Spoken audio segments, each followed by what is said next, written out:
আজি আমি আলোচনা কৰিম টি20 ৱৰ্ল্ড কাপৰ 5টা ৰেকৰ্ডৰ বিষয়ে যিকেইটা ৰেকৰ্ড ভঙাটো সকলো খেলুৱৈৰ বাবে সম্ভৱ নহয়।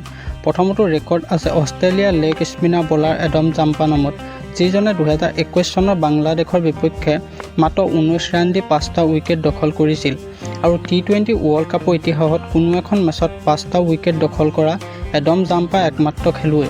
2 নম্বৰ ৰেকৰ্ডটো আছে সাউথ আফ্ৰিকা খেলুৱৈ শ্বন ফলাকৰ নামত, যিটো ৰেকৰ্ড ভঙাটো একেবাৰে অসম্ভৱ কাৰণ এইজন খেলুৱৈ টি20 ৱৰ্ল্ড কাপৰ ইতিহাসত প্ৰথমটো বল কৰাৰ ৰেকৰ্ড নিজৰ নামত ৰাখিছে। 3 নম্বৰ ৰেকৰ্ডটো আছে পাকিস্তানৰ ফাষ্ট বলাৰ উমৰ গুলৰ নামত, যিজনে টি20 ৱৰ্ল্ড কাপৰ ইতিহাসত 2টা ছিজনত সকলোতকৈ বেছি উইকেট দখল কৰিছিল।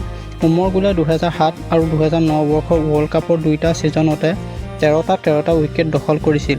ৰেকৰ্ড নম্বৰ 4 টি20 ৱৰ্ল্ড কাপৰ ইতিহাসত এতিয়ালৈকে ফাইনেল মেচত কোনো এজন খেলুৱৈয়ে চেঞ্চুৰী মাৰি পোৱা নাই। টি20 ৱৰ্ল্ড কাপৰ ইতিহাসত ফাইনেল মেচত সৰ্বোচ্চ স্ক'ৰ কৰাৰ ৰেকৰ্ড নিউজিলেণ্ডৰ কেন উইলিয়ামছন আৰু ৱেষ্ট ইণ্ডিজৰ মাৰ্লন চেমুৱেলৰ নামত আছে।